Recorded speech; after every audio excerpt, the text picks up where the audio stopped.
कितने के नंबर का होगा जितना बन सके। अब ये तो डिपेंड करता है ना बनाते वक्त कितने को क्वेश्चन उसमें बन सकते हैं। और अगर ये टेस्ट आपने अच्छी तरह से प्रिपेयर कर लिया, मीन 30 नंबर का पेपर अपना प्रिपेयर कर लिया, जो मिनिमम भी 30 नंबर का पेपर ये 4 चैप्टर से है ही है। और अगर ये टेस्ट अच्छा प्रिपेयर कर लिया, मीन 30 नंबर का पेपर प्रिपेयर कर लिया, तो 22-25 नंबर लेने के अगर आप काबिल हो गए तो पेपर फेल करना बड़ा ही मुश्किल हो जाएगा। क्या करें? हाँ, अगर नहीं प्रिपेयर करोगे तो स्पेशली ये जो चैप्टर 3 है, ये अभी प्रिपेयर नहीं किया तो पेपर वाली रात तक ये प्रिपेयर नहीं होगा। क्यों? ये इतना बड़ा चैप्टर है, इसमें इतने सारे टॉपिक हैं, जब भी आप खोलोगे पूरा याद करने के लिए एक ही दफ़ा तो आपको उल्टियाँ आएंगी, तबीयत ख़राब हो जाएगी, मारे गए, लुटे गए, नहीं करना, करना है नहीं हो रहा, करना है नहीं हो रहा, लेकिन होगा नहीं। और 20 नंबर का पेपर उसने पिछले पेपर में टेस्ट किया है, इससे ज़्यादा भी टेस्ट हो सकता है। तो इसलिए प्लीज़ कोशिश करें, अगर वेंसडे को हम ये 2 दिन जान मार के अगर हम टेस्ट दे दें तो पास होने के काफ़ी खदशात पैदा हो जाएंगे। क्या कह रहे हैं? पेपर आई कैप में पास तब तक नहीं होता जब तक पेपर देने से जाने से पहले आप उसे आई कैप में पास लिखवाओ ना। पेपर देने जाने से पहले आपको आई कैप में अपना पेपर पास लिखवाना पड़ता है, फिर जाके आप पेपर में जाके एग्जामिनर को रियलाइज़ करवा के आते हो कि यस तूने जो पास लिखा है ये ठीक लिखा है, लिहाजा इसे पास ही रखना है। ये ऑन कर दे आप, नहीं इधर से बटन ऑन, ये तो मैंने किया, नहीं हो रहा। पेपर आपका पास नहीं फेल लिखा हुआ है अभी इस टाइम पे, आई कैप में आपका पेपर ये फेल लिखा हुआ है। पास करने के लिए आपको पहले तो पास करना पड़ेगा। कैसे? टेस्ट पास करके, क्लास के एंड पे एक मॉक दे के पास करके, फिर जाके पेपर आपका आई कैप में पास लिखा जाएगा। हाँ, फिर पेपर में जाके एग्जामिनर को आप रियलाइज़ करवा के आओगे कि हाँ तूने जो पास लिखा था वो ठीक। कुछ स्टूडेंट पेपर देने बगैर पास लिखवाए, ये लिखा हुआ है, पेपर देने चले जाते हैं वो फेल ही लिखा हुआ है, टेस्ट वेस्ट नहीं दिए, मॉक नहीं दिया, पता ही नहीं कैसे पास करना है, कैसे मार्क्स लेने हैं, और जाके फेल ही करके आते हैं। बहुत कम स्टूडेंट्स हैं जो पेपर में जाके फेल लिखे हुए को पास में लिखवा दें। रिजल्ट आपके सामने, पिछले अटेम्प्ट का रिजल्ट कितना था ऑडिट का? ऑडिट का पिछले अटेम्प्ट का रिजल्ट कितना था? 33%। 67% स्टूडेंट फेल हो गए। 67% स्टूडेंट फेल हो गए, सिर्फ 33% पास हो गए। पास फेल डिसाइड करने में मेरे ख्याल से सिर्फ 2 क्वेश्चन थे। एक चैप्टर 3 का क्वेश्चन 20 नंबर का पेपर, और एक चैप्टर 14 एथिकल थ्रेट का क्वेश्चन था 15 नंबर का। ये 35 नंबर पास या फेल डिसाइड करने वाले थे, क्यों? ये दोनों क्वेश्चन ही रूटीन से थोड़ा हटके थे। चैप्टर 14 का एथिकल थ्रेट वाला क्वेश्चन इतना आसान क्वेश्चन नहीं था कि उसमें से इजीली थ्रेट्स आइडेंटिफाई हो जाएं और उसके बाद हम लिखें, उसकी मिटिगेशन लिखें और 12-15 नंबर मिल जाए। नहीं, ऐसी बात नहीं थी। उसमें एक ही इशू था कि आप एक कंपनी का ऑडिट करने जा रहे हो, वो कंपनी IT पे है, उसने क्या किया हुआ है, कोई टैक्स हेवन जुरिस्डिक्शन के अंदर अपनी डिफरेंट ऑफिस खोले हुए हैं, और उसने कहा जी आप क्या करें, एथिकल थ्रेट्स आइडेंटिफाई करें और बताएं कैसे उनको मिटिगेट करें। क्वेश्चन हमने कवर किया हुआ क्लास में, उसमें कोई थ्रेट वाज़ेह था ही नहीं। क्या थ्रेट है? सिर्फ एक इशू है कि आपकी कंपिटेंस का इशू हो सकता है। हाँ, कंपिटेंस के बिना आप ऑडिट करने जा रहे हो तो क्या करने जा रहे हो, अपना बेस्ट देख रहे हो, मीन क्लाइंट अफेक्ट हो सकता है, तो सेल्फ इंटरेस्ट थ्रेट है। अब 15 नंबर लेने आप, तो सेल्फ इंटरेस्ट थ्रेट है, बस एक थ्रेट लिख दिया 15 नंबर मिल जाएंगे। नहीं, आपको बातें और करना पड़ेगी। टैक्स हेवन जुरिस्डिक्शन में कंपनी जो है वो ऑपरेट कर रही है, तो हो सकता है इनकम जो है वो टैक्स जोन वाली, टैक्स फ्री जोन में कंपनी शो कर रही है, तो टैक्स चोरी कर रही है। और टैक्स चोरी क्या होती है? Money laundering offence, mean non compliance with law regulation, जो हमें ये भी देखना पड़ेगा। क्या कह रहा है? हाँ, अगर क्लाइंट के अकॉर्डिंगली हम नहीं चलेंगे तो हमारे वर्क को प्रेशराइज भी किया जा सकता है। वो प्रेशर जो है हमारे लिए क्या क्रिएट करेगा, इंटिमिडेशन, थ्रेट, जो हमारी इंडिपेंडेंस सब्जेक्टिविटी को अफेक्ट कर सकता है। और इसलिए अगर हम पूरे क्लाइंट का फॉरेन ऑफिस जो है उनका भी ऑडिट हम ही कर रहे हैं तो एक बड़ा ऑडिट है, बड़ा ऑडिट है, तो सर में self interest due to fee dependency भी राइज हो सकता है। मीन यूँ इसमें से थ्रेट से ज़बरदस्त निकालना पड़ेंगे। वाज़े नहीं था, वाज़े नहीं था। हाँ, मेन इसमें जो मार्क्स हैं आधे से ज़्यादा नंबर इसमें सेफगार्ड लिखने के हैं। और वो सेफगार्ड लिखने के लिए हमारे पास 2 हेड में भी सेफगार्ड थे, according to legislation, according to profession और अकॉर्डिंग टू फॉर्म। वहाँ से हमें कुछ बातें करना पड़ेगी कि हमें क्या करना पड़ेगा, क्लाइंट की अंडरस्टैंडिंग लेना पड़ेगी, उसके ऑपरेशंस की, उसके लॉ रेगुलेशन की अंडरस्टैंडिंग लेना पड़ेगी, हमें क्वालिटी कंट्रोल रिव्यू परफॉर्म करना पड़ेंगे। हमसे non audit services like taxation के लिए परफॉर्म करवाई जा रही है तो हमें उसके लिए सेपरेट स्टाफ जो है वो अरेंज करना पड़ेगा। हमें ऑडिट एक्सेप्ट करने से पहले स्टाफ की जो है वो कम्पिटेंस भी इंश्योर करना पड़ेगी। स्टाफ की हमें जो है नॉलेज को रिफ्रेश करने के लिए CPD अरेंजमेंट्स भी करना पड़ेंगे। कहीं पे हमने प्रोफेशन के सेफगार्ड पढ़े थे, क्या कह रहा है, मीन आधे से ज़्यादा नंबर इसमें सेफगार्ड लिखने के। और ये एक बहुत ही औखा क्वेश्चन था, एग्जाम प्रेशर में बैठे हुए देखना कि इसमें से हमने पूरे नंबर कैसे लिखे। हाँ, अगर इस तरह के क्वेश्चन की प्रैक्टिस हमने की हुई है, रिटर्न प्रैक्टिस की हुई है, पढ़ के नहीं, सुन के नहीं, रिटर्न प्रैक्टिस की हुई है, और इस तरह का क्वेश्चन एग्जाम पेपर में आता है तो फिर तो हम डील कर लेंगे।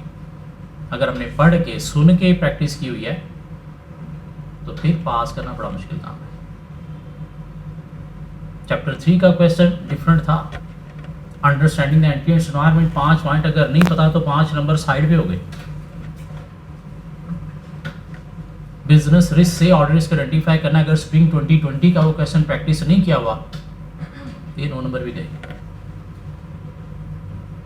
और 7-6 नंबर का क्वेश्चन वो नॉलेज है तो वो अटैम्प्ट हो सकता है, अगर नॉलेज कॉन्सेप्ट नहीं है तो वो अटैम्प्ट नहीं होने वाला, क्यों, उसमें कोई रटा तो है ही नहीं।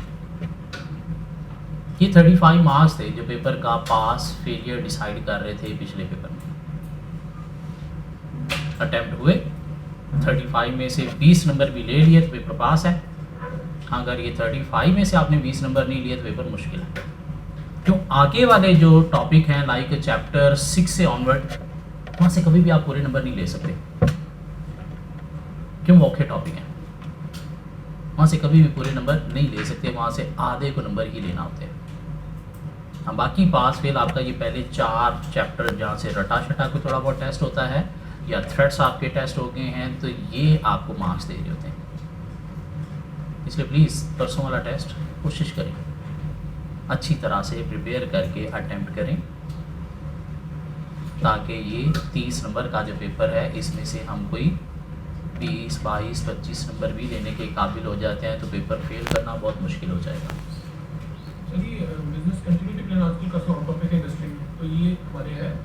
बिजनेस कंटिन्यूटी गोइंग कंसर्न एक टॉपिक है, आगे चल के हम पढ़ेंगे चैप्टर 13 में। हाँ, वो भी काफ़ी अरसे से एग्जामिनर ने टेस्ट नहीं किया हुआ, उसके ऊपर कम्प्रीहेंसिव क्वेश्चन अभी तक नहीं बना, टेस्ट हो सकता है। कवर करेंगे, क्वेश्चंस कवर करेंगे इसके ऊपर चैप्टर 13 में। जी, अगर हम चैप्टर 3 के पास पेपर क्वेश्चंस में आए, चैप्टर 3 के क्वेश्चंस में आए,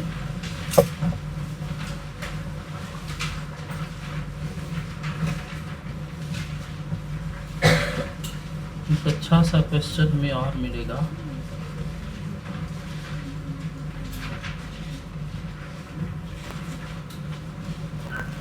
यस, क्वेश्चन नंबर 25 देखिएगा प्लीज। Question number 25।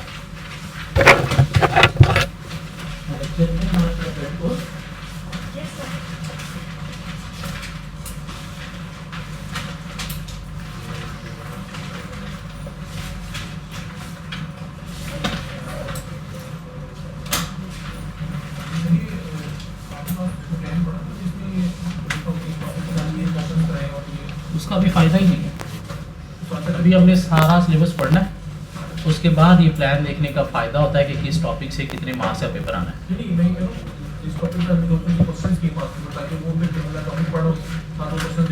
मैंने क्वेश्चंस जब दिए हुए तो साथ लिखा हुआ है कौन सा क्वेश्चन किस टॉपिक से रिलेटेड है। ये देखो, रिस्क नज़र आ रहा है, एनालिटिकल प्रोसीजर नज़र आ रहा है, इस तरह से फ्रॉड नज़र आ रहा होगा, मटीरियलिटी नज़र आ रहा होगा। मेन टॉपिक मैंने साथ मेंशन किए मैं इसलिए, ठीक हो गया, ताकि एक टॉपिक आप प्रिपेयर कर रहे हो तो उससे रिलेटेड क्वेश्चन उसके रेलेवेंट आप देख सको। जी क्वेश्चन 25 है हमारे पास, क्या कहता है, required for 15 very good marks using the information provided above, prepare the audit strategy for Tempest for the year ended 31st December 2005। 15 number के उसने कहा क्या है जी कि आपको ऑडिट स्ट्रैटेजी प्रिपेयर करनी है। ऑडिट स्ट्रैटेजी का मतलब क्या था? To highlight risky areas, to highlight risky areas and direct the work of audit team. मतलब क्या हुआ ऑडिट स्ट्रैटेजी प्रिपेयर करने का कि आपने रिस्की एरियाज हाईलाइट करने हैं और उसके आगे आपने रिस्पांस टू रिस्क लिखना है, मीन ऑडिट टीम का वर्क डिफाइन करना है कि उन्होंने क्या प्रोसीजर परफॉर्म करना है। तीन तरह का जैसे ऑडिट रिस्क का क्वेश्चन टेस्ट होता है कि रिस्की एरियाज हाईलाइट करें, उसके अगेंस्ट ऑडिट अप्रोच लिखें।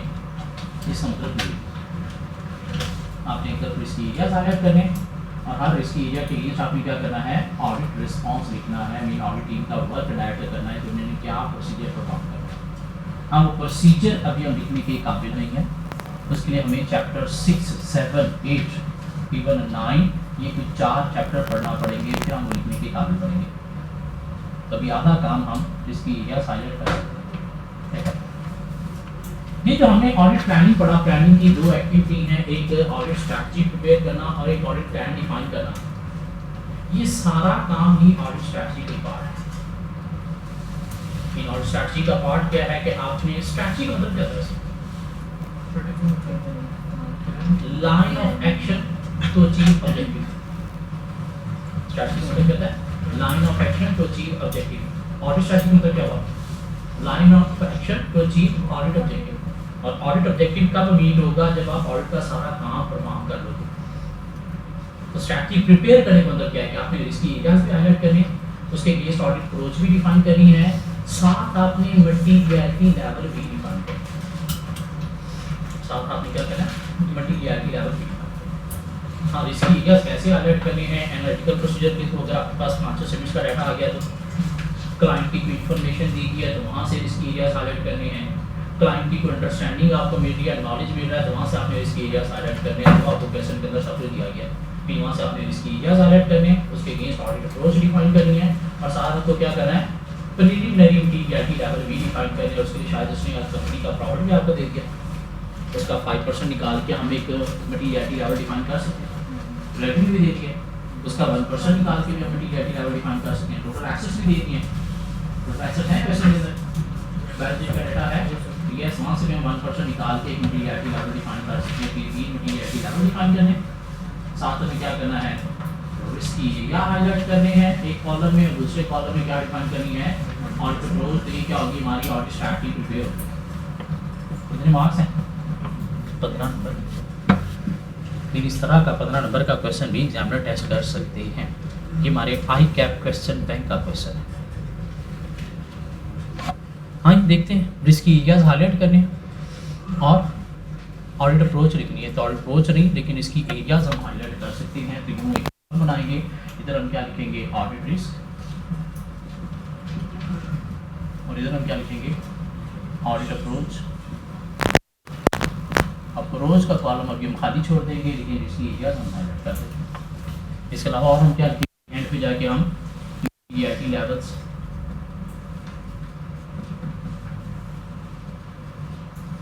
और वो क्या होगा, प्रॉफिट का 5% निकाल के एक फिगर लिख दो, रेवेन्यू का 1% निकाल के एक फिगर लिख दो, टोटल एसेट्स का 1% निकाल के एक फिगर लिख दो। ये क्या हो गया, मटीरियलिटी लेवल भी आपने डिफाइन कर दिया, क्यों ये भी ऑडिट स्ट्रैटेजी का ही पार्ट है। You are the audit manager in charge of the audit of Tempest Limited Liability Company. The company's year end is 31st December and Tempest has been a client for 7 years. 7 years पे कोई issue होता है, negative threat होता है, लेकिन हम threat identify नहीं कर रहे, हम क्या कर रहे हैं, स्ट्रैटेजी प्रिपेयर करने जा रहे हैं, इसकी एरियाज हाईलाइट कर रहे हैं, इश्यूज नहीं। So the company purchases and resell fittings for ships including anchors, compasses, rudders, sails, etc. पता नहीं क्या चीज़ होती है उनकी कोई चीज़। Clients vary in size from small business making yachts to companies maintaining large luxury cruise ships. हाँ, यहाँ से कुछ समझ आया कि कंपनी क्या करती है, हवाई जहाज नहीं बहरी जहाज बनाती है. So no manufacturing take place in Tempest, इधर उधर से चीज़ें ले लो के बना देती है. Information on the company's financial performance is available as follows. 20x7 का हमारे पास फोरकास्ट डाटा है और 20x6 का एक्चुअल डाटा है. दिस मीन करंट ईयर क्या होगा, 20x7 ऑब्वियसली प्लानिंग अगर ईयर एंड से पहले हो रही है तो आपके पास डाटा जो वो क्या होगा, ड्राफ्ट या फोरकास्टेड होगा. रेवेन्यू कंपनी का इंक्रीज हो रहा है, जल्दी से परसेंटेज निकाल दें मुझे, जल्दी से परसेंटेज निकाल दें मुझे. कम ऑन, ऑडियो के पेपर में कैलकुलेटर साथ लेके जाना है.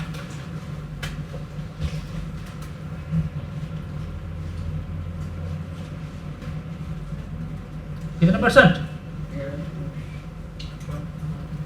12.5%, 12.8%, 12.5% से रेवेन्यू इंक्रीज हो रहा है. चलो अभी होल्ड करना है, देखना है अगर नीचे कोई इन्फॉर्मेशन नहीं मिलती और तो फिर 10% तक तो एक्सपेक्टेड फ्लक्चुएशन होती है ड्यू टू प्राइस इन्फ्लेशन होता है. और 10% से ज़्यादा मतलब क्या है, revenue could be overstated due to what, एक टर्म मैंने कहीं भी यूज़ की थी, revenue could be overstated due to cut off errors. Cut off errors क्या थे कि नेक्स्ट पीरियड का रेवेन्यू हो सकता है गलती से या जानबूझ के करंट पीरियड में लिखा गया. कॉस्ट ऑफ सेल भी इंक्रीज हो रही है सर, कितने परसेंट से, current minus previous over previous into 100, current minus previous over previous into 100 कितने परसेंट से, 19% से. मुझे ये बताओ रेवेन्यू 15% इंक्रीज हो तो क्या कॉस्ट ऑफ सेल भी उतने ही परसेंट से इंक्रीज होनी चाहिए या उससे कम से या उससे ज़्यादा से, उससे कम से, क्यों सिर्फ वेरिएबल कॉस्ट इंक्रीज नहीं होगी, यहाँ पे कॉस्ट ऑफ सेल उससे ज़्यादा इंक्रीज हो. इसमें चांसेस हो सकते हैं कंपनी में misclassify operating expenses as direct expenses. क्यों, ये तो प्रोडक्शन का खर्चा है तो पूछेगा नहीं. ऑपरेटिंग एक्सपेंसेस अपने खर्चे होते हैं मैनेजमेंट के, उसके ऊपर क्वेश्चनिंग हो सकती है, इसलिए चांसेस हो सकते हैं कंपनी में misclassify operating expenses as direct expenses. देखा रिस्की एरिया हाईलाइट करने हैं. प्रोफेशनल स्केप्टिसिज्म, शकी मिजाज से, नेगेटिव सेंस मिस स्टेटमेंट की क्या बन सकती है. खैर अभी देखते हैं, अभी नीचे कोई इन्फॉर्मेशन इंसेटिव नाम लिख पे तो इतनी बातें, अदरवाइज देखना पड़ेगा, हमें उसी इन्फॉर्मेशन के अकॉर्डिंगली चलना पड़ेगा.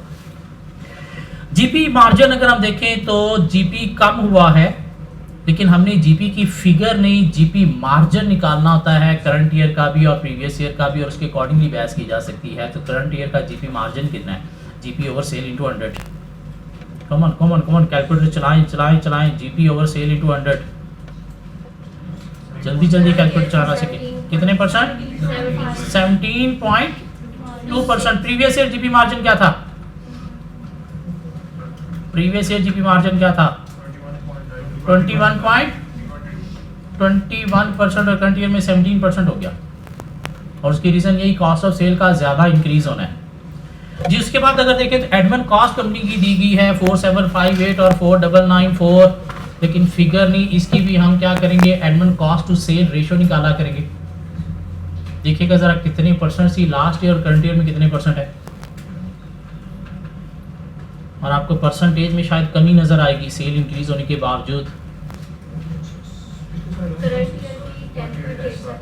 करंट ईयर की 10.8% है, लास्ट ईयर की 11% कम हो गई है. सेल इंक्रीज हुई है, आपकी एडमिन टू सेल रेशियो कम हो गई है. दिस मीन यहाँ पे मिसक्लासिफिकेशन या अंडरस्टेटमेंट का चांस हो सकता है.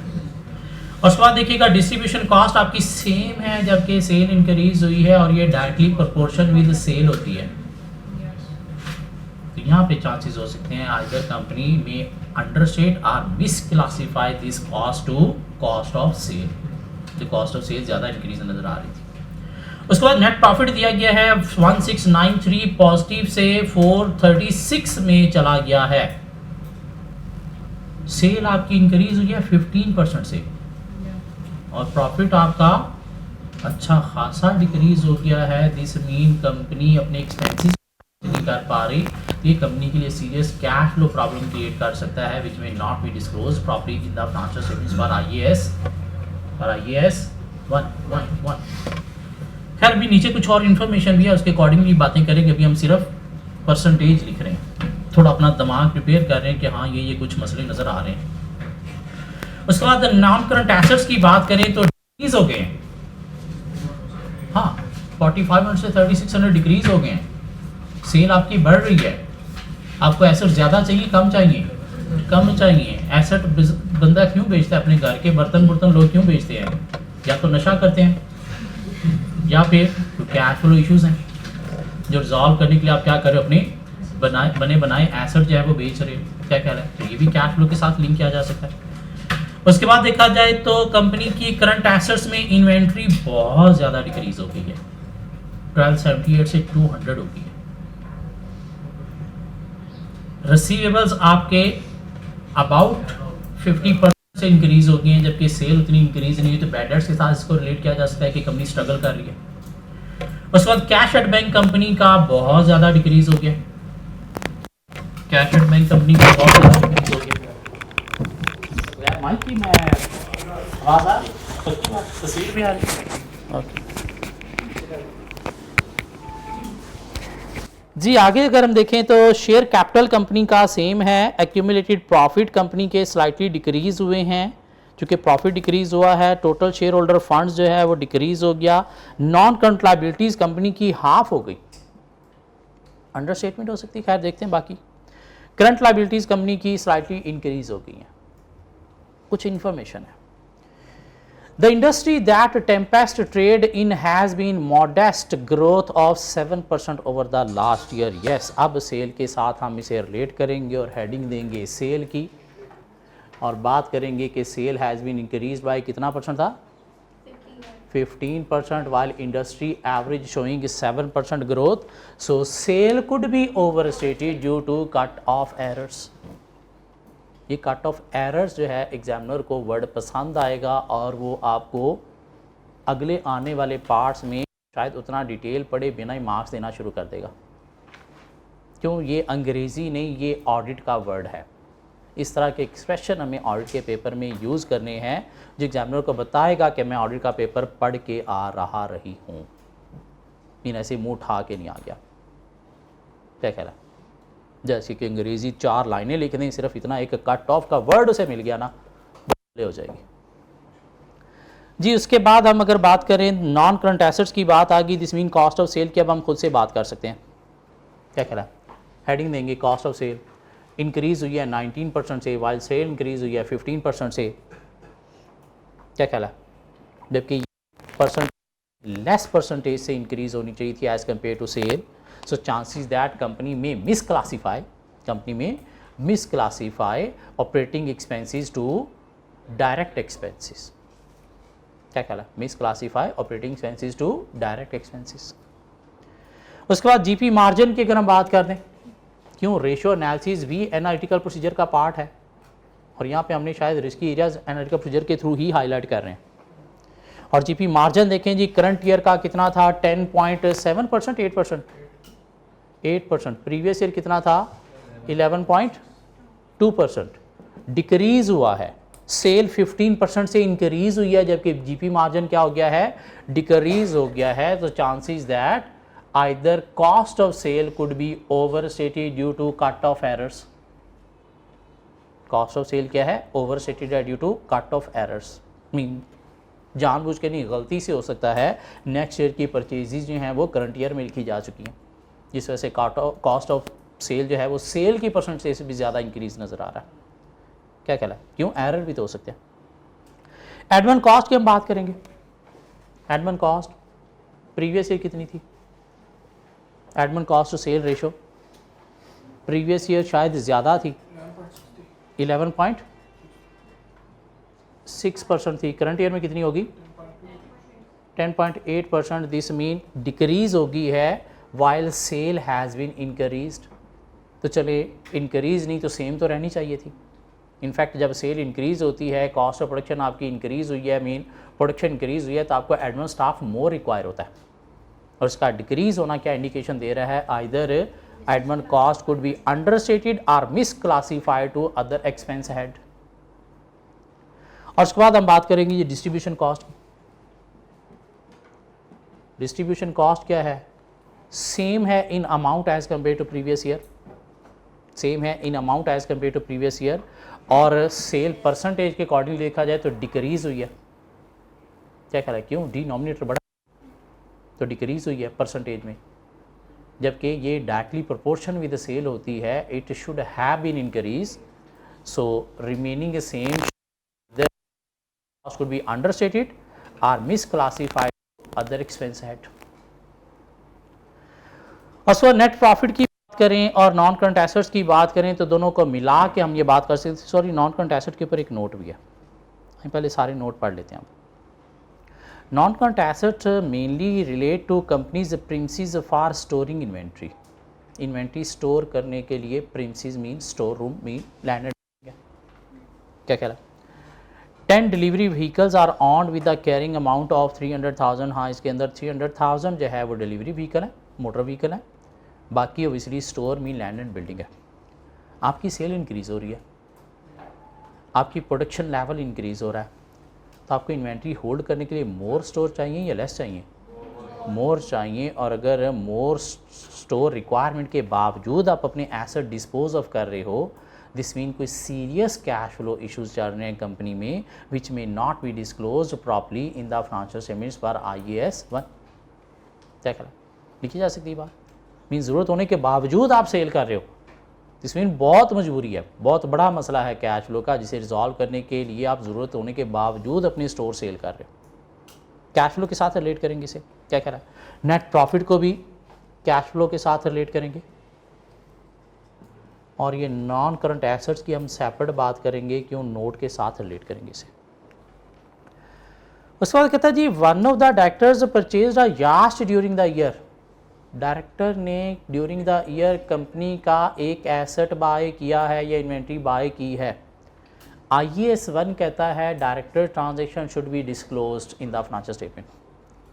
IAS 24 कहता है related party transaction should be disclosed in the financial statement, और डायरेक्टर्स रिलेटेड पार्टी भी है। यहाँ पे चांसेस हैं कि अगर director transaction are not disclosed properly in the financial statements पर IAS 24, financial statement could be misstated. Financial statement could be misstated. इसको हम हेडिंग क्या देंगे?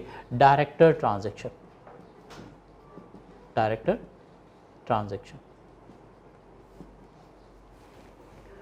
उसके बाद कहता है जी, inventory is stored in 10 different locations across the country, with your firm again having offices close to 7 of those locations।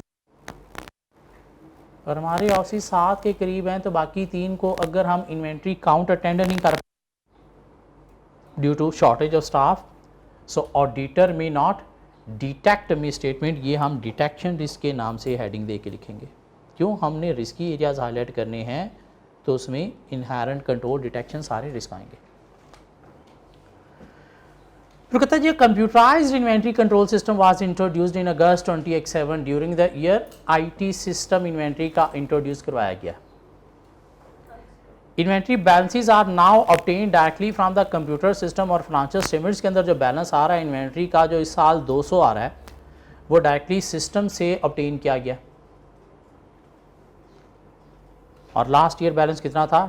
1200 something, 1278, और करंट ईयर का 200 आ रहा है, सिस्टम से आ रहा है। तो हो सकता है जब आपने डाटा कन्वर्ट किया है from manual to computerise system, तो अगर कंप्लीट कन्वर्ट नहीं हुआ तो due to this inventory could be understated. क्या कह रहा है? कंट्रोल इसकी बात करेंगे। The client does not intend to count inventory at the year end but rely instead on the computerized inventory control system। तो हाँ, ये अर्ली स्टेज कंट्रोल वीकनेसेस की वजह से हो सकता है कि अगर आपने डेटा जो है वो प्रॉपर्ली कंप्लीटली कन्वर्ट नहीं किया from manual to computerise system, so due to this inventory could be understated. तो इन्वेंट्री की हेडिंग दे के ये बात भी की जा सकती है। हाँ, कॉस्ट ऑफ सेल इसकी वजह से ज़्यादा भी आ रही होगी, यस, उसके साथ रिलेट कर सकते हो। ये डाउन होने, अंडरस्टेट होने की वजह से कॉस्ट ऑफ सेल भी आपकी क्या हो रही है? ज़्यादा नज़र आ रही है। क्यों कॉस्ट ऑफ सेल ज़्यादा कब होगी? जब परचेजी डायरेक्ट एक्सपेंसेस ज़्यादा होंगे या क्लोजिंग इन्वेंट्री कम होगी। हाँ, तो इसकी वजह से भी आप कह सकते हैं कि कॉस्ट ऑफ सेल भी might be due to this could be overstated. जी क्या बातें होगी हमारे पास? Sale, cost of sale, GP margin, admin cost, distribution cost, net profit, cash flow के साथ रिलेट किया। नॉन करंट एसेट्स ज़रूरत होने के बावजूद डिस्पोज ऑफ हो रही हैं, कैश फ्लो के साथ रिलेट किया। डॉक्टर ट्रांजेक्शन डिस्क्लोज नहीं है तो chances that financial statement could be misstated, or नहीं कुड बी, प्लानिंग स्टेज है। और उसके बाद डिटेक्शन रिस्क की बात आ गई और इन्वेंट्री की बात आ गई। 1 2 3 4 5 6 7 8 9 10 इनके अगेंस्ट ऑडिट अप्रोच लिखी जाएगी। 7 मटीरियलिटी लेवल डिफाइन किए जाएंगे। तो मेरे ख्याल से 15 नंबर तो क्या 20 नंबर भी जस्टिफाई होते हैं। इसका आंसर बैक पे दिया गया, प्लीज़ एक दफ़ा रीड करके नेक्स्ट क्लास से पहले इसे हाथ से अटेम्प्ट कर लेना है। क्यों? अगर इस तरह का क्वेश्चन पेपर में आ गया तो लाशें गिर जाएंगी। अगर ये क्वेश्चन कवर नहीं किया हुआ, क्यों पता ही नहीं चलेगा स्ट्रैटेजी प्रिपेयर करने का मतलब क्या है। मतलब वही है, रिस्की एरियाज हाईलाइट करके ऑडिट अप्रोच डिफाइन करनी है जो हर क्वेश्चन में होता है, लेकिन क्लियर नहीं है कि क्या करना है। तो स्ट्रैटेजी प्रिपेयर करने का मतलब भी रिस्की एरियाज हाईलाइट करके उसके अगेंस्ट ऑडिट अप्रोच डिफाइन करना है। नेक्स्ट क्लास में मिलते हैं कुछ नई चीज़ों के साथ।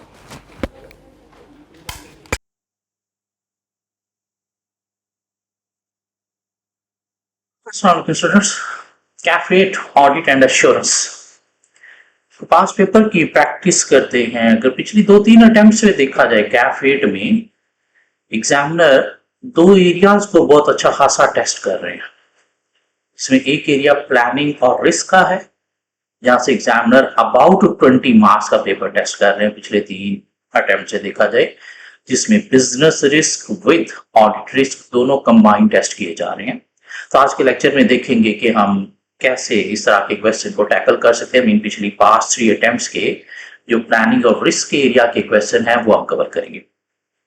अबाउट 20 मार्क्स इस एरिया से टेस्ट हो रहे हैं और ये वो 20 मार्क्स हैं जो थोड़ा टेक्निकल है, जहां से स्टूडेंट आइदर मार्क्स गेन करके पेपर इजीली पास कर सकता है, या ये वो एरिया है जहां से स्टूडेंट्स जो है वो मोस्टली स्टूडेंट मार्क्स लूज कर रहे हैं। और ये मार्क्स लूज करने का मतलब क्या है कि स्टूडेंट अपना पेपर फेलियर की तरफ लेके जा रहा है। दूसरा टेक्निकल एरिया जो है हमारे ऑडिट एंड एश्योरेंस के पेपर का वो है ऑडिट रिपोर्ट, और वहां से अगेन एग्जामिनर 20+ मार्क्स का पेपर टेस्ट कर रहे हैं। मीनिंग 2 एरिया को देखा जाए तो 40+ मार्क्स का पेपर सिर्फ इन 2 एरिया से टेस्ट हो रहा है। और ये 2 एरियाज टेक्निकल है, जहां पे आपको रिस्क जो है वो अकॉर्डिंग टू सिचुएशन आइडेंटिफाई करने हैं, जहां पे आपको रिपोर्टिंग इफेक्ट जो है वो अकॉर्डिंग टू सिचुएशन जो है वो प्रोवाइड करने हैं। और ये वो एरियाज हैं जहां से स्टूडेंट आइदर अपना पेपर का पास या फेलियर डिसाइड कर पा रहे हैं। इन 40+ मार्क्स सिर्फ इन 2 एरिया से टेस्ट हो रहे हैं। तो देखते हैं इन दोनों एरिया से पास्ट 3 अटेम्प्ट्स में एग्जामिनर ने क्या क्या टेस्ट किया है। जी प्लानिंग एंड रिस्क की अगर हम बात करें ऑटम 23 की, प्लानिंग एंड रिस्क की बात करें ऑटम 23 में एग्जामिनर ने एक क्वेश्चन नंबर 2 टेस्ट किया फॉर 2 + 7 9 + 2 11 मार्क्स के लिए, और साथ एक क्वेश्चन नंबर 6 टेस्ट किया इस एरिया से 9 मार्क्स के लिए। मेन मिला के टोटल 20 मार्क्स एग्जामिनर ने टेस्ट किए ऑटम 23 में प्लानिंग और रिस्क के एरिया से। उससे पीछे अगर हम देखें स्प्रिंग 23 में एग्जामिनर ने टेस्ट किया 12 + 3 15 मार्क्स इस एरिया से। उससे प्रीवियस ऑटम 22 में अगर हम देखें तो एग्जामिनर ने टेस्ट किए 6 + 4 10 + 10 मार्क्स, मीन 20 मार्क्स इस एरिया से। मीन अबाउट 20 मार्क्स इस एरिया से टेस्ट हो रहे हैं। तो देखते हैं ऑटम 23 का क्वेश्चन क्या था और कैसे इसमें से मार्क्स अच्छे गेन करके पेपर को पासिंग की तरफ लेके जाया जा सकता है। ये क्वेश्चन नंबर 2 था, consider the following information of 2 companies, company A company B का हमारे पास इंफॉर्मेशन है, और कंपनी ए के आगे उसने लिखा है जी लिस्टेड टेक्सटाइल कंपनी है। बहुत इंपॉर्टेंट वर्ड है ये लिस्टेड। और कंपनी बी जो है वो क्या है, अनलिस्टेड सीमेंट कंपनी।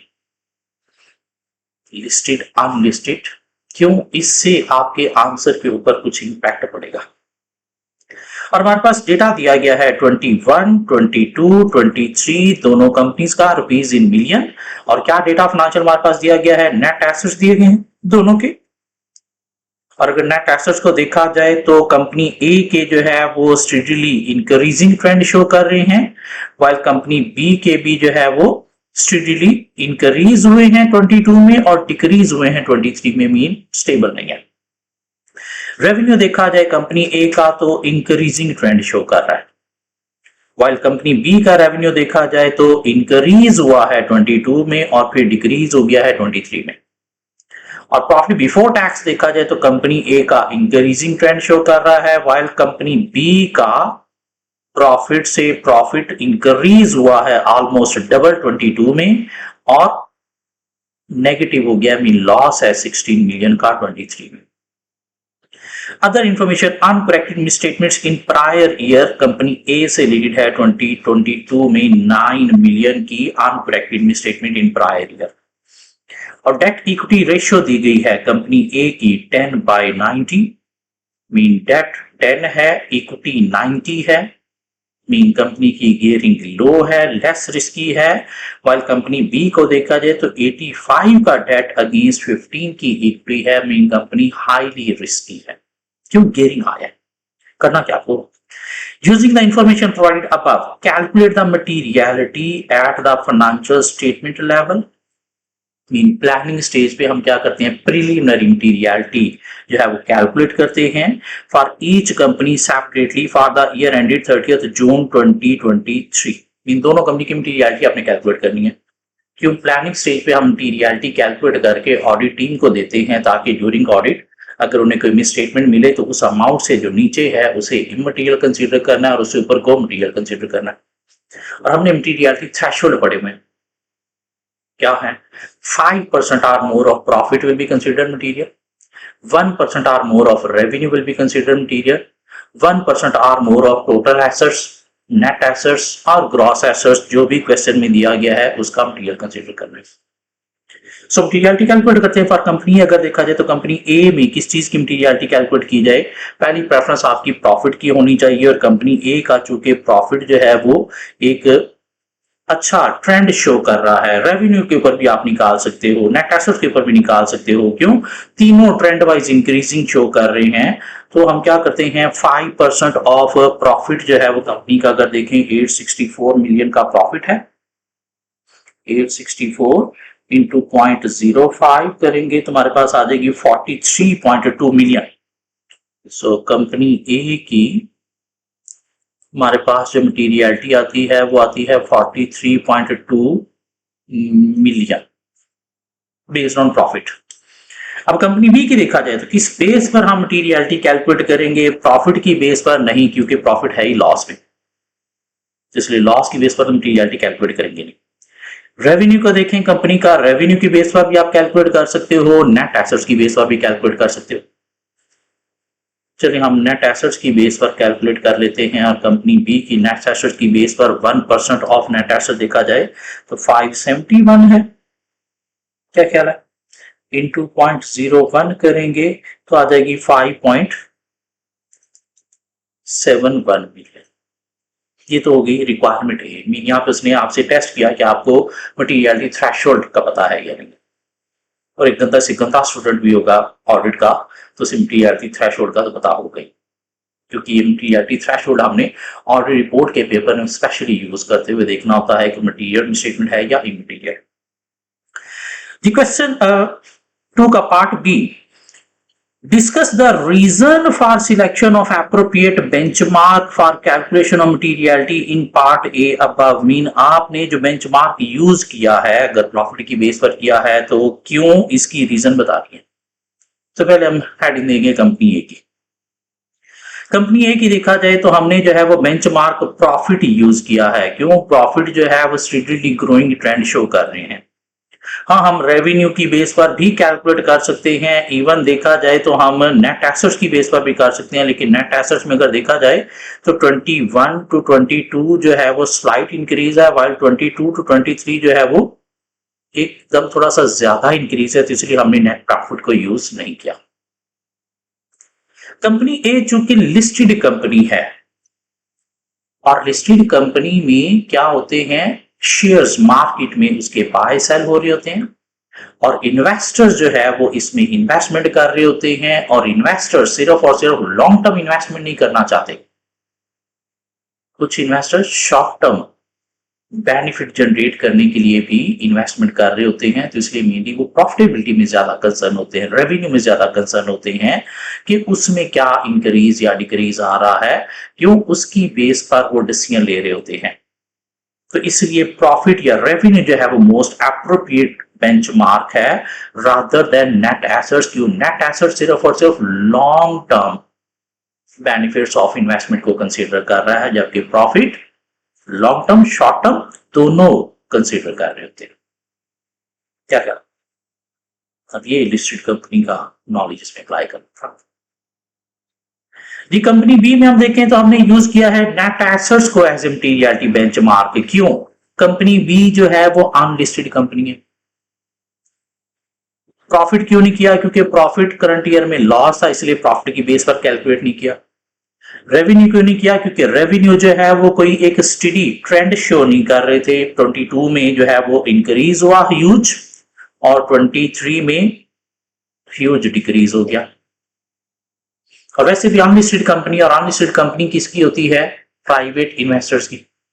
और प्राइवेट इन्वेस्टर जो है वो शॉर्ट टर्म बेनिफिट्स नहीं देख रहे होते, वो क्या कर रहे होते हैं? Long term growth, long term survival of company देख रहे होते हैं। तो इसलिए नेट एसेट जो है वो एक लॉन्ग टर्म बेंचमार्क है जो हमने यूज किया है बी अनलिस्टेड कंपनी।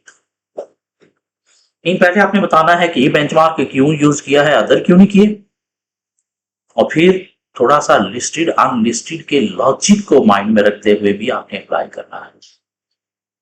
नहीं, थोड़ा मुश्किल पार्ट था एग्जाम पेपर के अंदर बैठे हुए।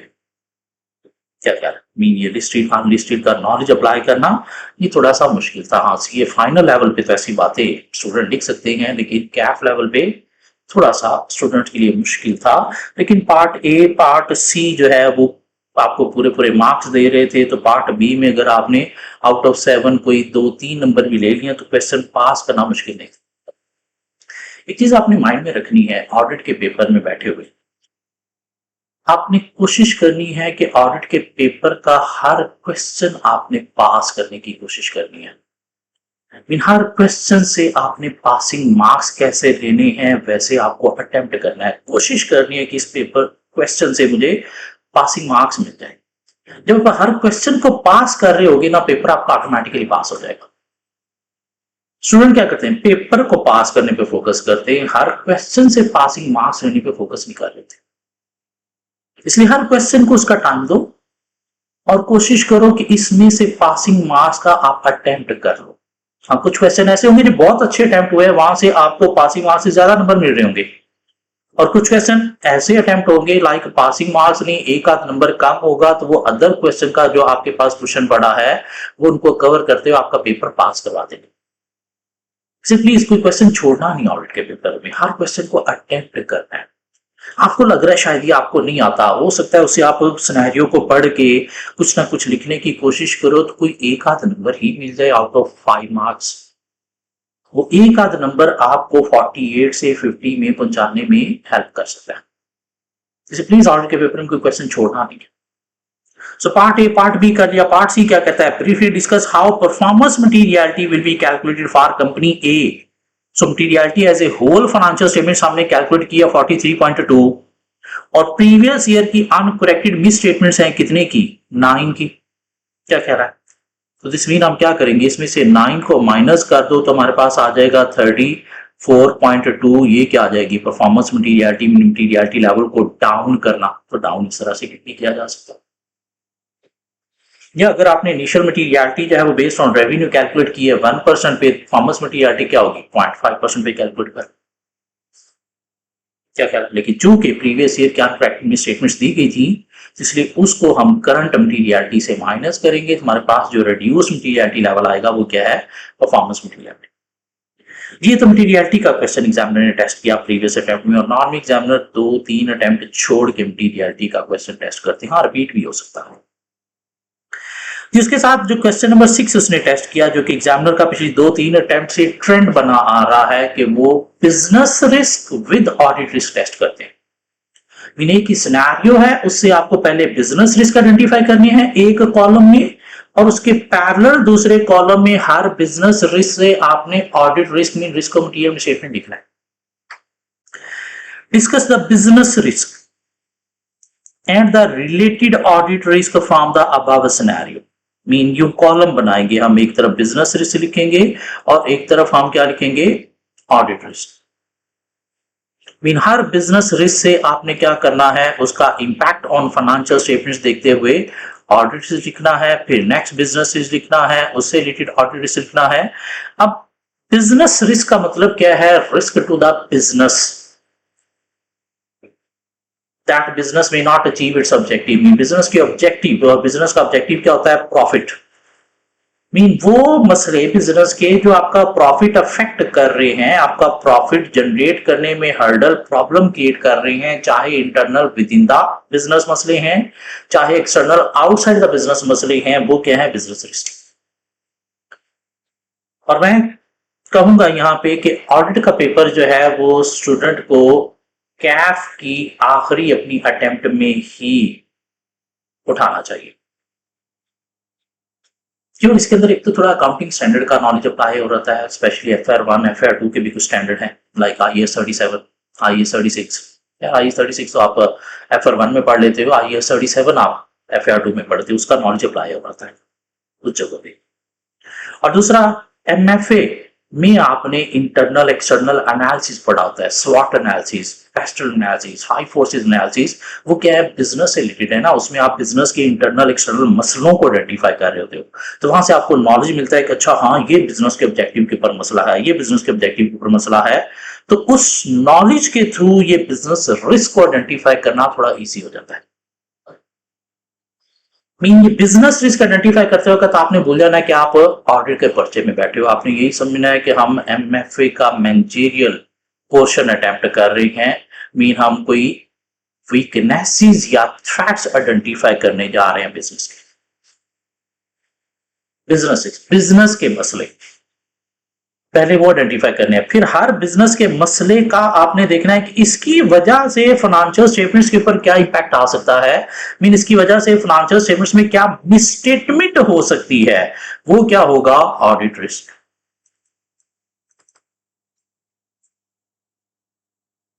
लाइक बिजनेस के रेवेन्यू जो है वो फॉल कर रहे हैं और शेयर होल्डर चाहते हैं कि रेवेन्यू प्रॉफिटेबिलिटी हाई होनी चाहिए, तो बिजनेस के रेवेन्यू फॉल कर रहे हैं, इससे कंपनी के शेयर होल्डर जो है वो लूज हो सकते हैं, ये क्या होगा, बिजनेस रिस्क।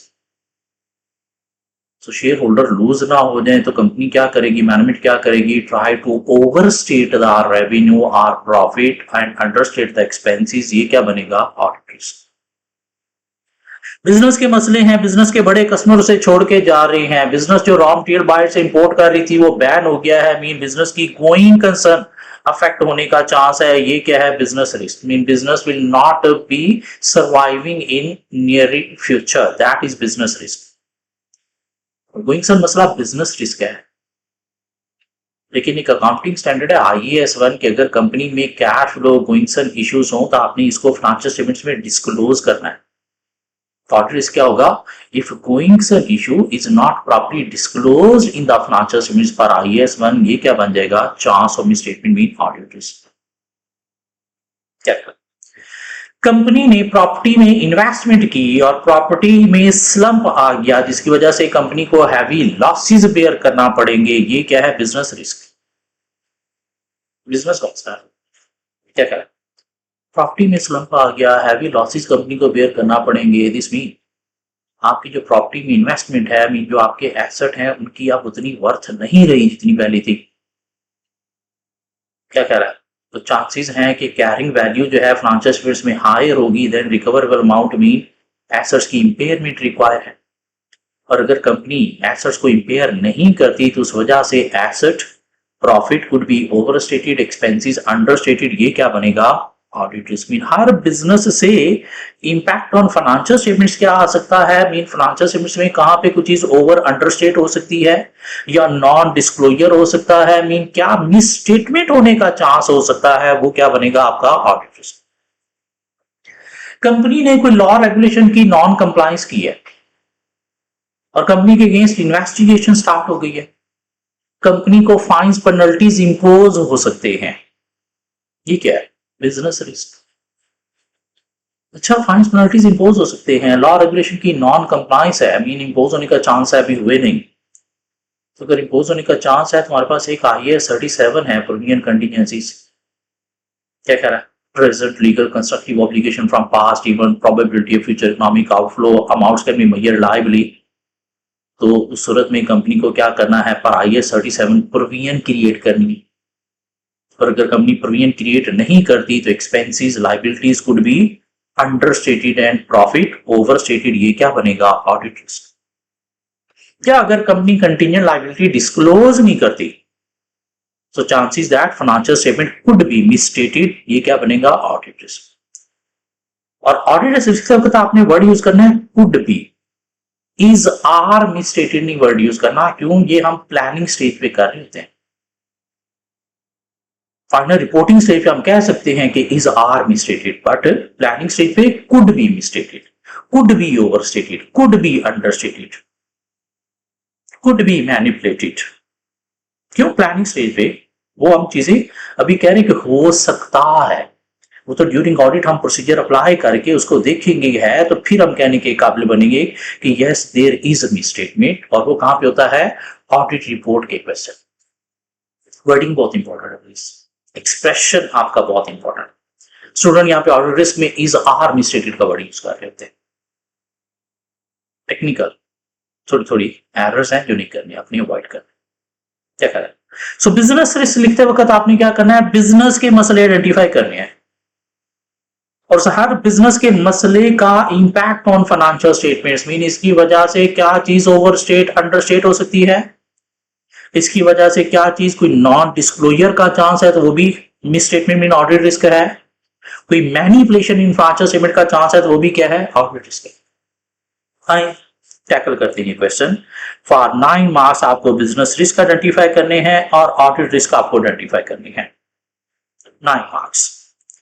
अब ऐसे क्वेश्चन की कैसे बाइफर्केशन की जाएगी, ऐसे क्वेश्चन में नॉर्मली तो 1 mark for each business risk होता है और 1 mark for each audit risk होता है, लेकिन अब 9 मार्क्स हैं तो इसका मतलब क्या होगा कि 3 मार्क्स एग्जामिनर ने बिजनेस रिस्क के लिए एलोकेट किए होंगे और 6 मार्क्स 6 ऑडिट रिस्क के लिए एलोकेट किए होंगे, मीन 6 पॉइंट आपको आइडेंटिफाई करने, mean half mark each business risk और 1 मार्क ईच ऑडिट रिस्क, क्योंकि ऑडिट रिस्क 1 नंबर के लिए होता है। आइए देखते हैं क्या। The audit team has started planning for the audit of Rustom Limited RL, a sport product manufacturer, for the year ended 30th June 2023। Audit के पेपर में ऑलवेज ईयर एंड को अंडरलाइन कर लिया करें, क्यों, स्पेशली रिपोर्ट के question में तो बहुत इंपॉर्टेंट होता है ये ईयर एंड। समटाइम आपको जस्टिक नॉट जस्टिक कीमत आइडेंटिफाई करनी पड़ जाती है इसके बेस पर। RL holds contracts with 2 well known international sports brand, mean company sports product manufacture करती है और 2 इंटरनेशनल स्पोर्ट ब्रांड के साथ इनके कॉन्ट्रैक्ट हैं, और वो कौन है, स्पॉटिफाई एंड एक्सेलरेट। इनको शायद ये अपनी प्रोडक्ट बेचते होंगे और वो आगे कंज्यूमर तक सेल करते होंगे। For manufacturing their sports equipment, the majority of RL's sales comprise export to these 2 brands, और कंपनी की मेजॉरिटी सेल्स जो है इन 2 ब्रांड को एक्सपोर्ट के थ्रू होती है। मेजॉरिटी सेल आपकी इन दोनों ब्रांड की तरफ है, और ये दोनों ब्रांड क्या है, फॉरेन में है, मीन एक्सपोर्ट करते मार्केट को। और इससे हम एक बिजनेस बना सकते हैं कि कंपनी की मेजर सेल जो है वो डिपेंड कर रही है एक्सपोर्ट टू मीन 2 ब्रांड्स, और ड्यू टू लीगल रिस्ट्रिक्शन, अगर कोई एक्सपोर्ट रिस्ट्रिक्शन आती है विद दोज कंट्रीज, कंट्री का कोई इशू आता है, उस वजह से कोई लीगल रिस्ट्रिक्शन आ जाती है regarding trade with those countries, like आजकल वो एक पाकिस्तान में बना हुआ ना कि इसराइल की पोर्ट्स का बैन करना है, अगर आप नहीं करोगे तो अल्टीमेटली आपकी रेप्यूट अफेक्ट होगी, जैसे KFC मैकडोनल्ड वालों की हो रही है, कस्टमर नहीं मिल रहा बेचारों को, तरले ले रहे हैं, सेल पे सेल लगा रहे हैं। तो इस तरह से अगर हमारी जो है वो दो ब्रांड की तरफ एक्सपोर्ट एसोसिएटेड है, मेजर सेल एसोसिएटेड है, और कोई लीगल रिस्ट्रिक्शन ऑन ट्रेड आती है विद दोज कंट्रीज, तो सूरत में कंपनी का मेजर रेवेन्यू इफेक्ट होने से सर्वाइवल डिफिकल्ट हो सकता है। क्या करें? ठीक है, business risk, but could be the chance of misstatement in the financial statement. कि अगर इस तरह की सिचुएशन आती है तो चांसेस होंगे company cash flow going issue पर IAS 1 फाइनेंशियल स्टेटमेंट्स में डिस्क्लोज नहीं कर रही होगी, there could be chances cash flow goings issues which may not be disclosed properly in the financial statements, ये क्या बनेगा? Audit risk. मीन एक बिजनेस रिस्क मसले से हम यूं ऑडिट रिस्क बना सकते हैं। The audit team has observed and documented the following matters for review for the audit manager. Spotify sponsorship and production mean पहला आपका जो कस्टमर जिसको आप सेल करते हो अपनी प्रोडक्ट, Spotify की information. Spotify served as a main sponsor of a top-ranked football team associated with German football club, a partnership that came to an end on 31st December 2022. आपका year and है 30 जून 2022 और आपका customer जो है उसकी association है आगे German किसी फुटबॉल क्लब के साथ जिसको वो स्पॉन्सर करते हैं, उनके साथ उनकी पार्टनरशिप है, माइट भी वो आपकी प्रोडक्ट लेके उधर यूज करते हैं और जर्मन फुटबॉल क्लब के साथ आपके कस्टमर का कॉन्ट्रैक्ट 31 दिसंबर को खत्म होने जा रहा है। तो अगर खत्म होने जा रहा है तो उसे क्या होगा? अल्टीमेटली वो अगर कॉन्ट्रैक्ट खत्म कर देगा और अगर वो प्रोडक्ट आपसे लेता ही स्पेसिफिकल टू दैट पार्टनरशिप है तो आपसे वो प्रोडक्ट नहीं लेगा इन फ्यूचर, और अगर नहीं लेगा तो आपका मेजर रेवेन्यू अफेक्ट होगा। क्या कह रहा है? उससे रिलेटेड कोई अगर आपके पास इन्वेंट्री पड़ी होगी तो अल्टीमेटली वो इन्वेंट्री भी क्या हो जाएगी? आउट ऑफ यूज हो जाएगी, और जब आउट ऑफ यूज हो जाएगी माइट भी उसके ऊपर आपने Spotify के ब्रांड के टैग लगाए हुए हैं, प्रिंट किए हुए हैं, तो Spotify के अलावा तो इन्वेंट्री बिक ही नहीं सकेगी, और जब बिक ही नहीं सकेगी तो दिस मीन इन्वेंट्री आपको राइट ऑफ करना पड़ेगी, मीन आपको inventory write off losses bear करना पड़ेंगे। तो ये क्या है? आपका एक बिजनेस रिस्क। अब ऑडिट रिस्क क्या बनेगा? Inventory relating to that Spotify brand, return of losses if not properly recorded in the financial statements, chances that inventory asset and profit could be overstated and expenses understated। क्या? यहाँ पे आप IAS 2 भी apply कर सकते हो। IAS 2 कहता है inventory should be recorded lower of cost and NRV। NRV क्या है? Selling price less cost to cell.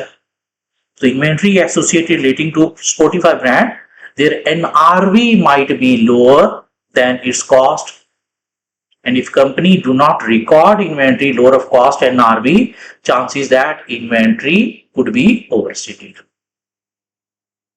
क्या कह रहा है? दो इश्यूज, उनके अगेंस्ट क्या चांस ऑफ मिसस्टेटमेंट हो सकता है। Consequently, one of RL's production unit remain non-operational for 6 months during the year and at the year end, और आपका जो है वो RL का एक प्रोडक्शन यूनिट जो है वो क्या बंद भी पड़ा है।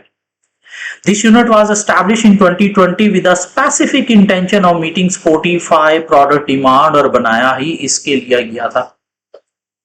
अब उस यूनिट में आपने क्या किया होगा? अल्टीमेटली कोई ना कोई एसेट भी तो इंस्टॉल किए होंगे ना, और अगर वो बंद हो गया है और आगे भी उसके बंद होने का ही चांस नजर आ रहा है क्योंकि उनका तो कॉन्ट्रैक्ट ही आगे अपने पार्टनर्स के साथ खत्म हो गया, तो एसेट इसमें जो पड़े हैं उनकी वैल्यू जो है वो आपको क्या करना पड़ेगा? डाउन करना पड़ेगी, या वो एसेट जो है वो आपको लोअर वैल्यू पे सेल करना पड़ेंगे, मीन उनकी रेवेन्यू जनरेशन जो है वो क्या हो जाएगी? डिस्ट्रॉय हो जाएगी। ठीक है, बिजनेस रिस्क। अब एसेट इन प्रोडक्शन यूनिट्स पर IAS 36 क्या होनी चाहिए, इम्पेयर होनी चाहिए। और अगर कंपनी इम्पेयरमेंट लॉस रिकॉर्ड नहीं करती तो chances that asset profit could be overstated and expenses understated. ये क्या बनेगा आपका ऑडिट रिस्क। क्या क्या, एक यहां से हमें ऑडिट रिस्क मिला, दो ब्रांड के ऊपर आपकी डिपेंडेंस है, एक यहां से हमें बिजनेस रिस्क मिला और ऑडिट रिस्क मिला कि आगे उनका कॉन्ट्रैक्ट जो है वो खत्म होने जा रहा है, और एक यहां से हमें मिल गया तीसरा, वो जो ऑपरेशनल प्लांट जो है वो बात पड़ा है। RL intends to sell the inventory produced for Spotify within the local market. However, there is prevalence of cheaper counterfeit of RL products available in the market, और वो प्रोडक्ट्स आप मार्केट में बेच भी नहीं सकते, क्यों, उसका कोई चीपर जो है वो कंपैक्टर प्रोडक्ट ऑलरेडी मार्केट में अवेलेबल है, तो इसलिए आपको inventory lower of cost NRV पे रिकॉर्ड करना पड़ेगी या inventory write of loss book करना पड़ेगा। इसको हमने ऑलरेडी इसके अंदर ही बात कर दी है, सेपरेट करने की जरूरत नहीं है। क्या, हाँ, अगर पूरे ना हुए थे तो फिर सेपरेट बात कर देना, इसकी ऊपर राइट ऑफ की बात कर देना और नीचे लोअर ऑफ कॉस्ट NRV की बात कर देना कि जो इन्वेंट्री पड़ी है वो मार्केट में उस वैल्यू पे सेल नहीं होगी जिसपे पहले सेल हो रही थी। The accelerates production outsourcing and inventory developments. Accelerate specializes in selling sports kit and protective gear for high impact sports. In high impact sports के लिए क्या करते हैं, ये प्रोटेक्टर स्पोर्ट्स किट और प्रोटेक्टिव गियर जो है वो प्रोड्यूस करते हैं। Accelerate has outsources production to various manufacturers, one of which is RL. हमारा क्लाइंट भी उनका एक मैन्युफैक्चरर है। Recent injuries have prompted increased awareness and regulation concerning the reliability of such protective gear. और कुछ इंजरीज भी हुई हैं इस तरह की प्रोडक्ट यूज करने पे, और उसके ऊपर कुछ रेगुलेशन कंसर्न भी है। Accelerate has recently issued a press release that 5 severe injuries incident occur which involved its product and they are investigating it. और अगर वो इंजरीज जो है वो due to bad product produced by RL की वजह से हुई हैं, क्या ख्याल है, तो चांसेस है imposition of fines penalties on RL that can affect our profit and cash balance. So ये क्या है, business risk. So fine penalties impose होने का चांस है, तो पर IAS 37 अगर ये मीट कर रहा है condition of provision, so there could be provision in the financial statements. If not recorded, expenses, liabilities could be understated and profit overstated, audit risk. Even if not meeting condition of provision, there should be contingent liability disclosure. If not disclosed properly, financial statements could be misstated. क्या ख्याल है, ना जा सकते हैं यहाँ से। Further, Accelerate is expected to undergo an acquisition by another company operating within the same segment, with the transaction likely to finalize by November 2023। और Accelerate जो है वो अब किसी और कंपनी की एक्विजिशन में जाने जा रही है, और जब किसी और कंपनी की एक्विजिशन में जाएगी तो माइट भी यहां से भी हमारी जो है वो सेल क्या हो जाएगी, अफेक्ट हो जाएगी, माइट भी they will change their manufacture, और सूरत में हमारा ये मेजर कस्टमर लूज होने से कंपनी को serious cash flow issues face करना पड़ेगी, business risk. If the cash flow issues relating to this major client Accelerate is not disclosed properly in the financial statement could be misstated।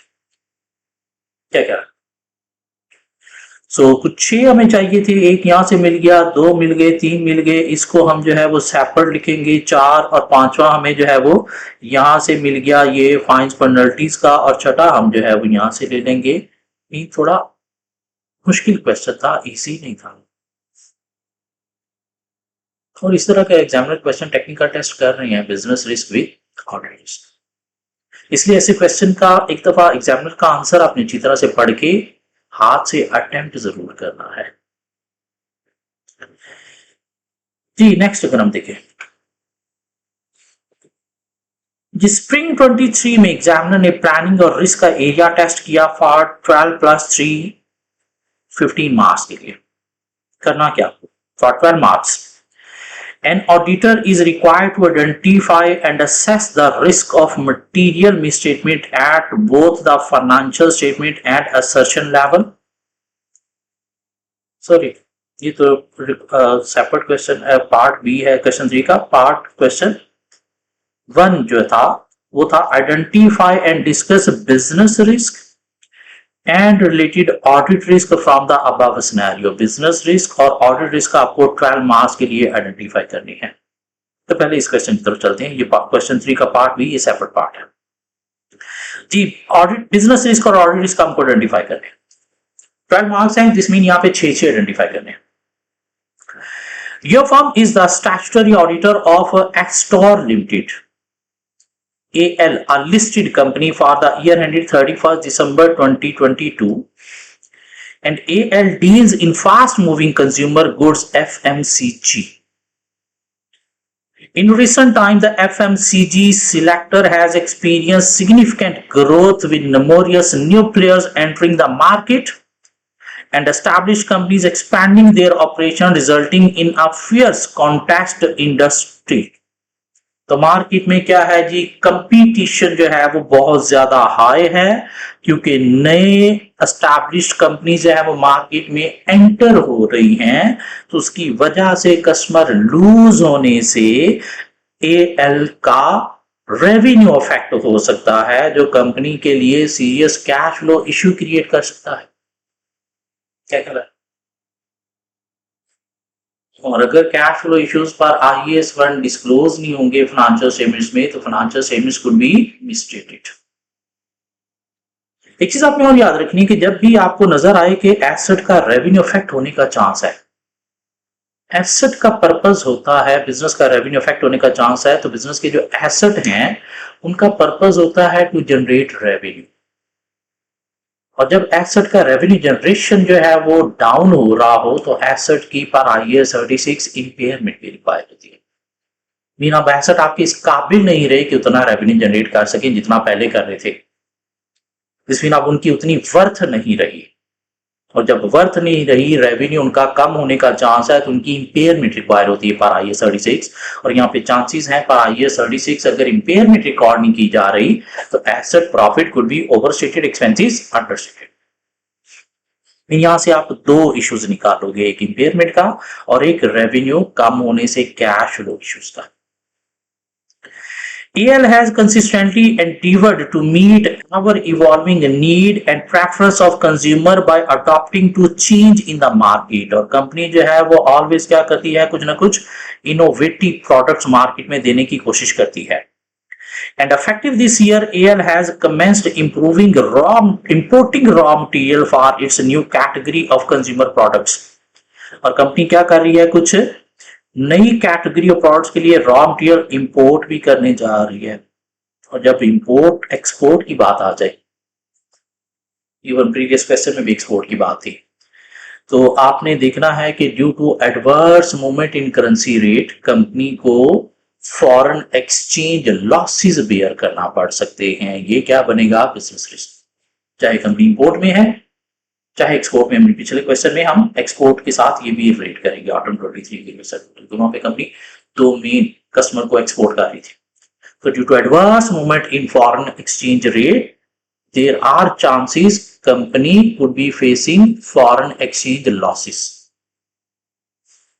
अब इसे audit risk क्या बनेगा कि if company is bearing foreign exchange losses, so chances that if company is not recording foreign exchange gain loss in the financial statements properly, financial statement could be manipulated। क्यों foreign exchange का यहाँ पे standard आ जाएगा, IAS 20 शायद foreign exchange में 21 है, 21 क्या क्या, तो एक रिस्क ये बन जाएगा, 3 हो गए। Okay, some of new raw material have a short shelf life and could become harmful if used after their expiration date। और कुछ मटेरियल की शेल्फ लाइफ जो है वो शॉर्ट है, मीन बहुत जल्दी जो है वो क्या हो जाते हैं, एक्सपायर हो जाते हैं। और अगर एक्सपायर हो जाते हैं तो कंपनी को क्या करना पड़ेगा, inventory write off losses bear करना पड़ेंगे फॉर द एक्सपायर्ड इन्वेंट्री। ये क्या है? Business risk. और अगर company write off inventory losses book नहीं करेगी इन फाइनेंशियल स्टेटमेंट्स, तो chances that inventory profit could be overstated, expenses understated.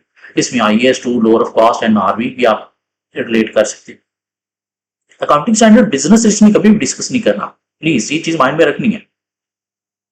Accounting standard जब भी डिस्कस करना है, अंडर स्टेटमेंट ओवर स्टेटमेंट की बात आपने ऑडिट रिस्क में करनी है। बिजनेस में सिर्फ बिजनेस का मसला बताना है, किस वजह से बिजनेस का प्रॉफिट रेप्यूट कैसे इफेक्ट होगी, ऑब्जेक्टिव कैसे इफेक्ट होगा। Under over statement business risk में नहीं। क्या कह रहा है? Okay. However, AL has successfully captured the attention of consumer with its exceptional finished products in this category, resulting in significant increase in sale.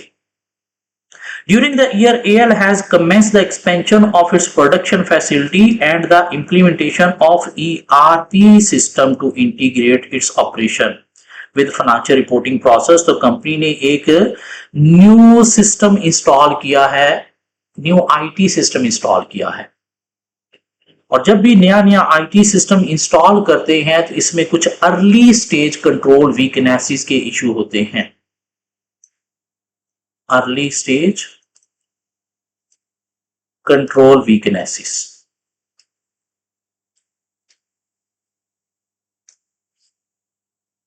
जिनके लिए एक टर्म जो है वो टीथिंग प्रॉब्लम भी यूज की जाती है।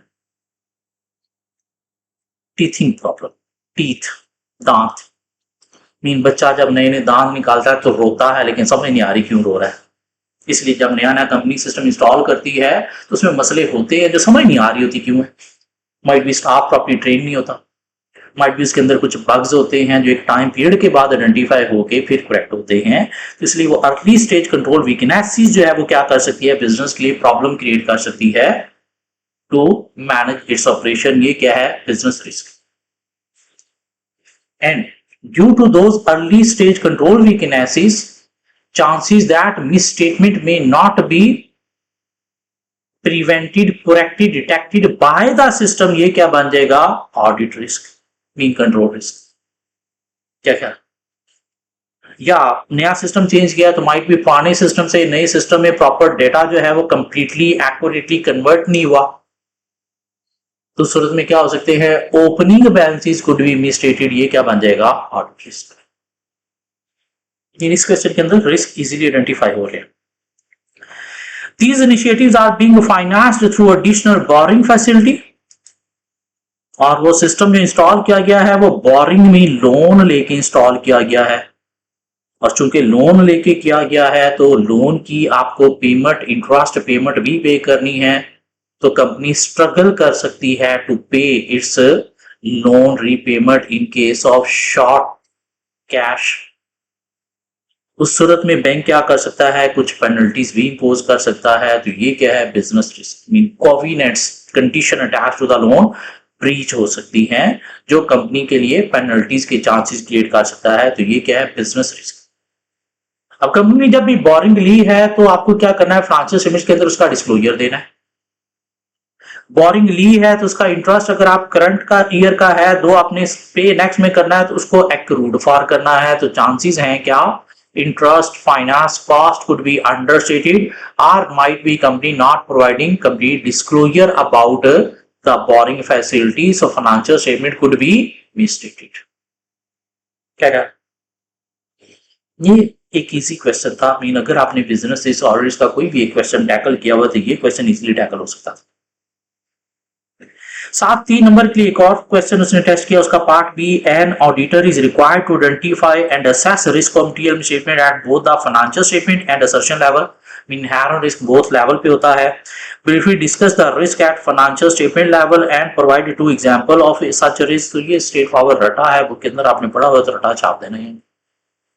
क्या क्या फाइनेंशियल स्टेटमेंट रिस्क क्या होता है और असर्शन लेवल रिस्क क्या होता है।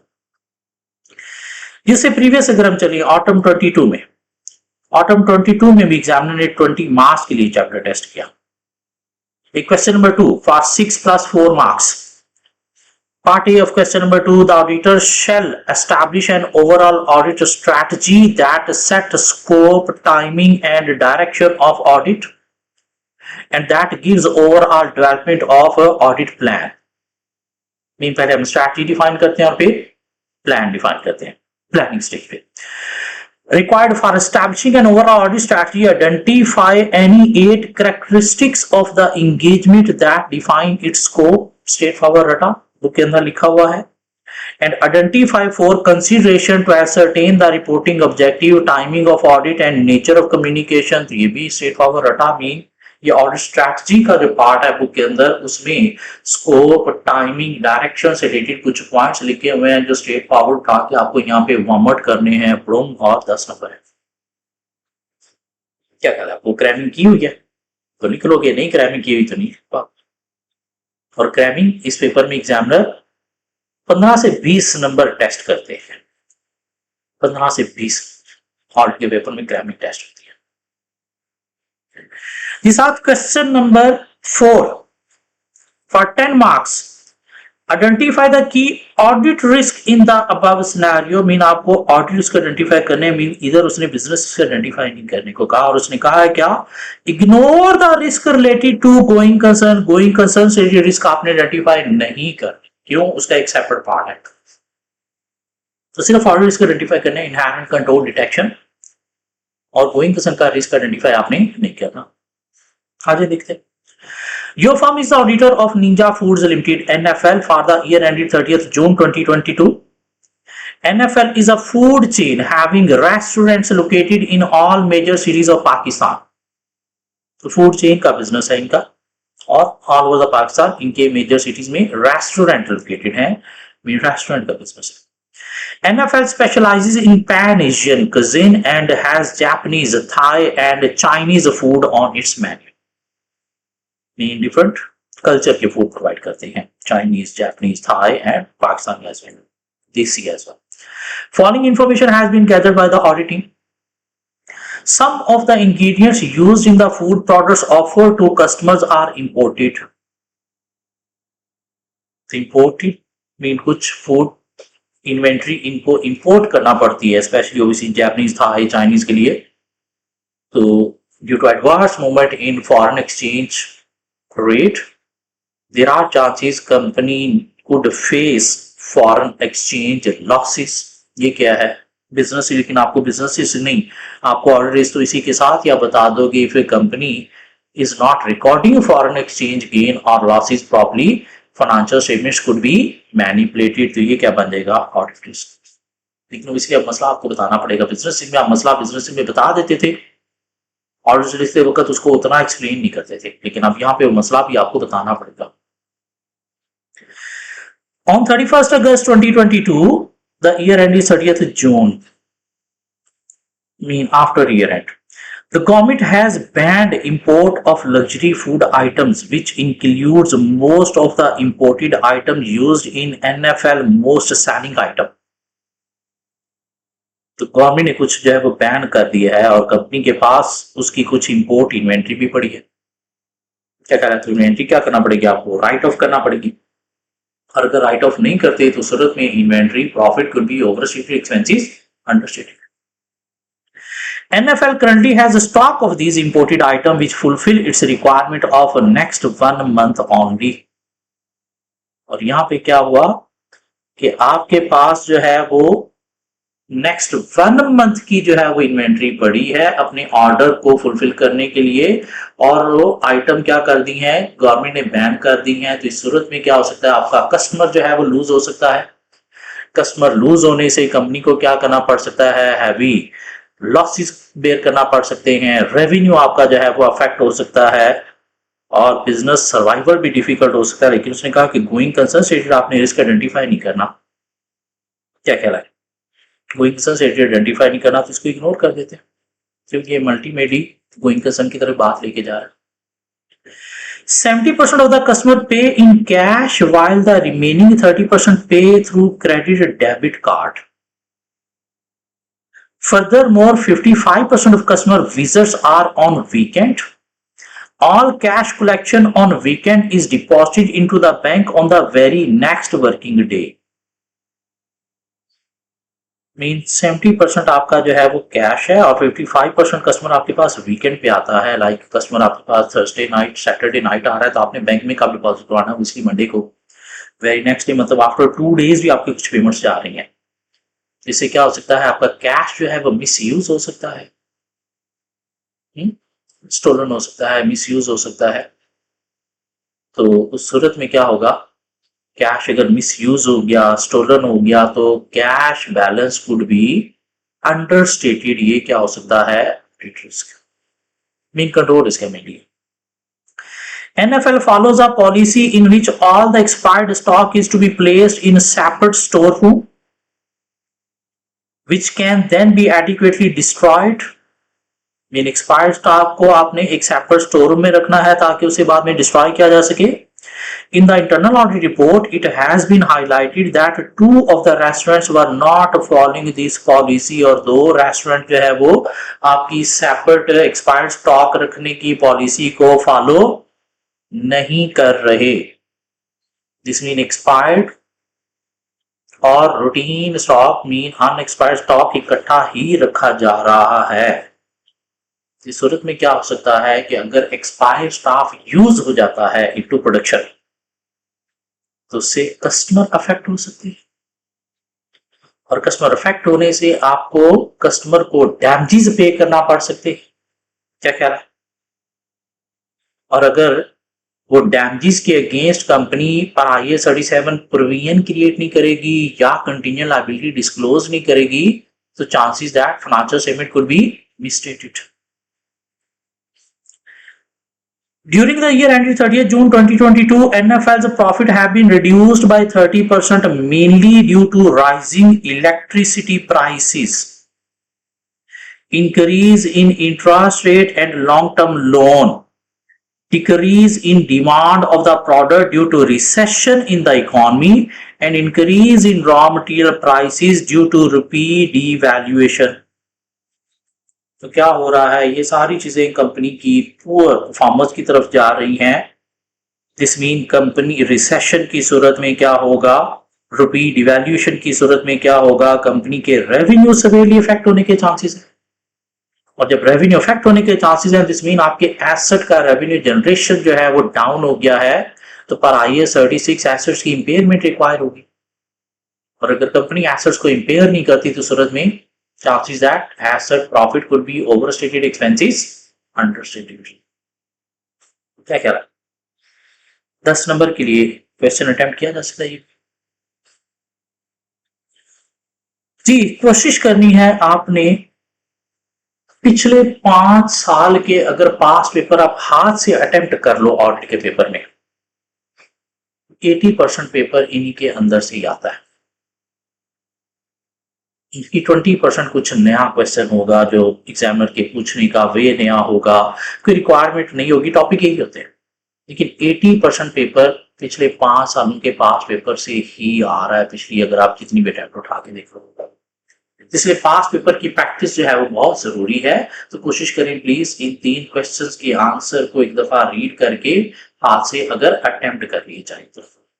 मिलते हैं नेक्स्ट लेक्चर में कुछ नई चीजों के साथ।